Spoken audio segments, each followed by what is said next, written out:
عجیب لوگوں کے نفسیات ہوتے ہیں، صبح سے لے کر شام تک اسی چکر میں رہتے ہیں اور پھر ساری زندگی ان توہمات سے نکل ہی نہیں پاتے۔ اللہ نے تمہیں پیسے دیے ہیں، نئی گاڑی تم نے خریدی ہے، چھوٹے بچے کا جوتا کیوں باندھ دیا آگے تم نے؟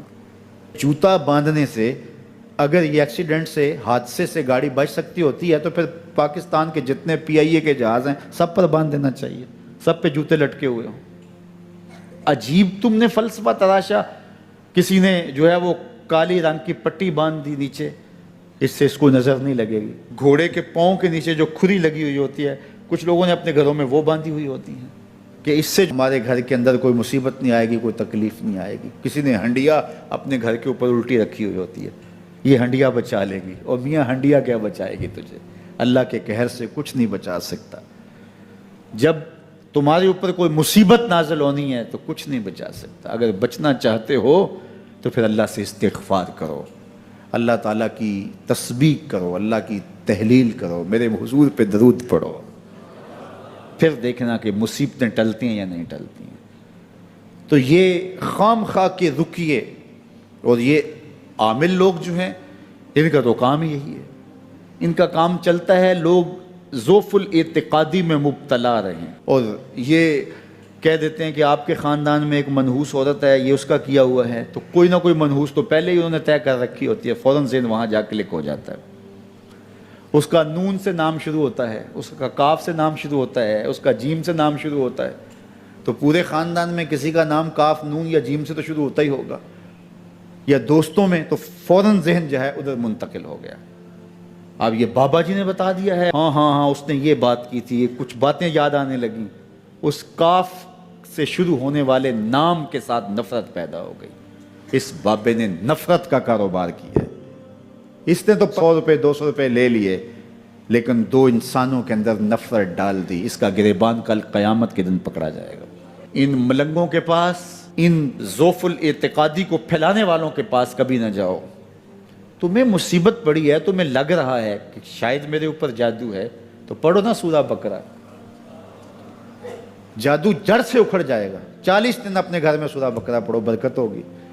کہتے ہیں مولوی صاحب 40 دن تو نہیں پڑھی جا سکتی، 2.5 پارے، ہمیں کوئی تعویذ ہی کر دیں۔ ہم شارٹ کٹ چاہتے ہیں نا، روزانہ صبح 2.5 پارے سورہ بقرہ پڑھیں، یہ تو ہم سے نہیں پڑھی جائے گی، تو آپ کوئی تعویذ ہی لکھ دیں۔ کاروبار میں برکت نہیں، میں کہتا ہوں پڑھو نا سورہ واقعہ، 3 رکوع ہیں، برکت ہوگی۔ ہم کہتے ہیں ہمیں تعویذ ملنا چاہیے، بس وہ ہم گلے میں رکھ دیں، بٹوے میں رکھ لیں، پرس میں رکھ لیں، اور ہمارا کام ہو جائے، ہمیں کچھ بھی نہ پڑھنا پڑے، ہمیں وضو تک نہ کرنا پڑے، نماز نہ پڑھنی پڑے، اور برکت ہو جائے۔ ایسے برکت تو نہیں آتی۔ اس لیے چھوڑو ان کی جان، آؤ قرآن مجید پہ آؤ، آؤ سجدوں پہ آؤ، آؤ دعاؤں پہ آؤ۔ سحری کے وقت اس کی رحمتیں آواز دے رہی ہوتی ہیں، حل میں مسترزقن، ہے کوئی رزق مانگنے والا، اور تم اس وقت سوئے ہوئے ہو، سارے دن ٹھوکریں کھاتے ہو۔ آؤ نا اس وقت جھولی پھیلا کے، ہاتھ پھیلا کے کہو مالک تو جھولیاں بھر دے، تو پھر دیکھنا کبھی کمی نہیں آئے گی، عطا فرمائے گا۔ 70,000 لوگ ایسے ہیں جو بغیر حساب جنت میں جائیں گے، ان کا کوئی حساب نہیں ہوگا۔ اللہ اپنے کرم سے انہیں یوں ہی جنت عطا فرمائے۔ صحابہ نے عرض کی یا رسول اللہ صلی اللہ علیہ وسلم وہ کون ہیں؟ تو آقا کریم نے شرف میں کانو لا یکتوون، یہ وہ لوگ ہیں جو اپنے جسم پہ داغ نہیں لگاتے، مخصوص نشان جسم پہ لگا لیتے ہیں، یہ فلاں بزرگ کی نشانی ہے، یہ فلاں جو ہے وہ شہید کی نشانی ہے۔ اللہ نے جب تمہیں سالم الاعضاء پیدا کیا ہے تو اپنے بدن کو تم کیوں نشانی، اس نے ساری نشانیاں لگائی ہیں، اس کی نشانیاں اتنی پکی ہیں کہ اس نشانیوں میں فرق بھی نہیں لگتا نا۔ یہ تمہارے انگوٹھے کی نشانی ہے، 6 ارب انسانوں کو لے آؤ، نشان انگوٹھا لے آؤ، کسی ایک کا بھی نہیں ملے گا۔ یہ نشانی تمہارے رب نے لگائی ہے۔